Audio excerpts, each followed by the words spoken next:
perilaku koordinasian. Apakah kakak bersedia? Ya, kalau bersedia. Baik, langsung saja ke pertanyaan Kak. Ini koordinasian bagaimana kakak sebagai staf di dalam pekerjaan membentuk perilaku organisasi yang positif di lingkungan kerja. Untuk menciptakan hal yang positif itu pertama kita itu harus saling menghargai sesama karyawan maupun ke atasan kita, saling menghargai, saling menghormati, dan satu sama lain itu nggak boleh ada yang merasa paling tinggi ataupun gimana, jadi sesama karyawan itu kita saling. Selanjutnya ini bagaimana cara kakak sebagai anggota staf mengelola konflik dan perbedaan pendapat antara anggota? Oh, yang pertama itu saya yang pastinya akan berdiskusi dulu masalahnya apa, nanti ya kita cari tahu problemnya di mana, jalan keluar yang baiknya seperti apa. Tentunya juga mengikut sertakan koordinator, bukan bukan sesama karyawan aja, tapi kita tuh manggil koordinator buat sama-sama menyelesaikan. Karena kalau sama karyawan itu menurut saya sama-sama keras kepala sih, bisa dibilang merasa pendapat kita paling benar. Jadi kalau ada koordinator yang mendampingi kan bisa cari jalan tengah. Baik, terus selanjutnya itu bagaimana suatu pekerjaan memahami dan mengelola kayak banyak keberagaman di antara anggota gitu. Kan banyak juga keberagaman dari anggota gitu, baik dari agama, gitu kan, suku, ras, gitu juga kita memahaminya. Oh, saling memahami yang pertama itu untuk lebih mengedepankan rasa toleransi sih, untuk saling menghargai satu sama lain. Karena walaupun mungkin kita beda-beda beberapa agama, kita emang mayoritas muslim, tapi ada yang non muslim juga salah satunya. Jadi ya kita masing-masing saling menghargai pendapat, saling menghargai kepercayaan. Jadi ya kita bisa jalan-jalan. Selanjutnya bagaimana suatu organisasi menjaga agar keberagaman itu tidak menjadi sumber konflik, jadi atau ketidakharmonisan dalam organisasi. Jadi apa yang harus kita lakukan gitu dalam menghadapi keberagaman itu sendiri?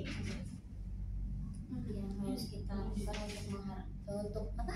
untuk menghadapi supaya si keberagaman ini bukan sumber konflik gitu Kak. Yang saya bilang tadi, ya kita harus saling menghargai satu sama lain, saling menghormati, dan saling support satu sama lain. Nggak boleh saling ngejatuhin, karena beraneka ragam pikiran, beraneka ragam keterbelakangan kita, maksudnya di belakang kita, entah itu dari keterbelakangan keluarga atau apapun itu, untuk menyatukan itu kita saling menghormati. Nah, menurut kakak, mengapa sih penting untuk mempertimbangkan kepuasan kerja dalam perilaku keorganisasian? Untuk mengedepankan kepuasan kerja. Oh, berarti dua ya. Jadi mengapa sih penting untuk mempertimbangkan kepuasan kerja dalam Kecil wanita 1 meter depan. Ini sisi Sumber Silver dari Telkom. Tujuan museum Purbakala mengantri menurut saya kepuasan alat-alat dan perbaikan. Monitor. Karena kalau kita udah Gerbang utama otomatis 2. pelayanan yang bakal kita lakuin itu bakal mencapai kepuasan untuk pelanggan atau untuk pengunjung yang di sini. Kalau kita udah puas untuk kinerja kita, otomatis kita juga bakal maksimal melayani pengunjung yang datang di sini. Nah, selanjutnya bagaimana kakak sebagai anggota staf itu mengatur suasana hati dan emosi untuk mengatur itu ya mungkin di situ lebih banyak sabar sih ya, karena di situ beraneka-ragaman watak sifat, jadi kayak lebih ke untuk memahami sifat atau karakter satu sama lain itu butuh ekstra kesabaran sih ya. Kalau nggak sabar itu udah pasti banyak konflik gitu. Kalau kita nggak mau ngertiin satu sama lain itu udah pasti baku hantam terus sih. Nah, bagaimana tuh kakak menjaga kestabilan emosi kakak tuh selama interaksi dengan anggota lainnya? Mungkin lebih ke memahami karakter orang lain dulu sih menurut saya. Jadi misalkan si A karakternya arogan, ini itu berarti saya itu harus ngerti kalau dia tuh emosional, berarti kalau saya tuh lebih ke nahan diri gitu. Tapi kalau emang orangnya tipe orang yang enjoy, bisa diajak bercanda, otomatis dari saya pribadi pun ya enak dianya. Lebih ke harus memahami karakter.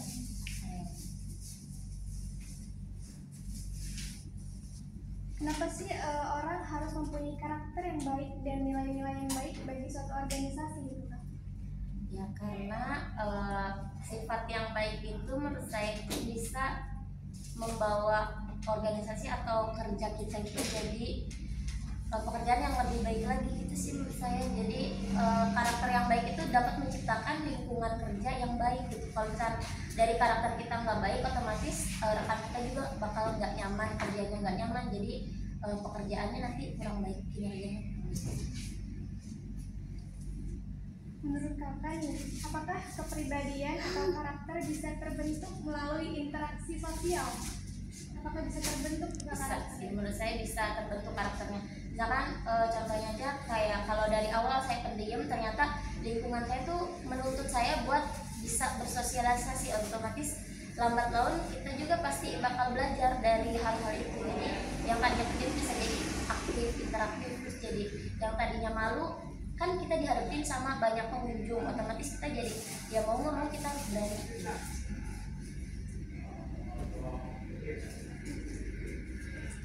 Selanjutnya tuh menurut Kakak, mengapa di sebuah pekerjaan atau organisasi gitu ya perlu mengambil keputusan yang tepat? Sangat-sangat perlu buat mengambil keputusan yang tepat, karena itu suatu hal yang apa ya, menurut saya kalau kita ngambil keputusannya yang nggak tepat, otomatis nanti apa ya, kayak organisasi ini atau kerjaan ini bakal runtuh gitu kalau kita nggak bisa ngambil keputusan yang tepat. Selanjutnya, apa peran motivasi Kakak gitu dalam memecahkan masalah individu dalam diri Kakak gitu di pekerjaan ini? Maksudnya tuh kayak Kakak ini punya motivasi gitu ya. Jadi misalnya kayak punya masalah gitu, nah mau mecahin masalahnya itu kayak gimana gitu? Cara memecahkan masalah pribadi saya, Iya. maksudnya Dia memotivasi Kakak gitu. mohon maaf ulangi lagi. Jadi motivasi Kakak dalam memecahkan masalah individu dalam pekerjaan. Jadi saya tuh nggak bakal mencampur adukan masalah pribadi saya di pekerjaan, biar nanti saya nyaman bekerja. Misalnya saya ada masalah di keluarga saya, tapi pas sampai sini ya orang-orang taunya saya nggak punya masalah, orang-orang taunya saya ya udah saya sebagai Win yang kerja di sini baik-baik aja gitu sih, nggak mencampur adukan antara pribadi saya. Baik, menurut Kakak, apakah sebuah motivasi itu sangat penting bagi kesuksesan Kakak di dalam pekerjaan? Sangat-sangat penting, karena kalau kita nggak punya motivasi itu kita bakal hidup di kerjaan ini bakal monoton ya, gitu-gitu aja kerja asal menggugurkan kewajiban sebagai karyawan, tapi selebihnya kita nggak punya semangat buat kerja, cuman ya udah datang habisnya pulang, tapi selebihnya Misi ya. Baik Kak, pertanyaan yang terakhir ya Kak. Bagaimana cara Kakak memotivasi diri Kakak gitu di pekerjaan ini? cara motivasi diri saya di kerjaan ini itu lebih ke orang tua sih. Saya bertahan masih di sini itu karena saya pengen membantu kedua orang tua saya, kayak gitu sih. Lebih kayak kalau saya lagi down di kerjaan, yang saya ingat pasti saya masih punya orang tua gitu buat kerja di sini, gitu sih. Baik Kak, itu saja pertanyaan dari saya. Terima kasih sudah menjawab ya Kak. Siap. Terima kasih.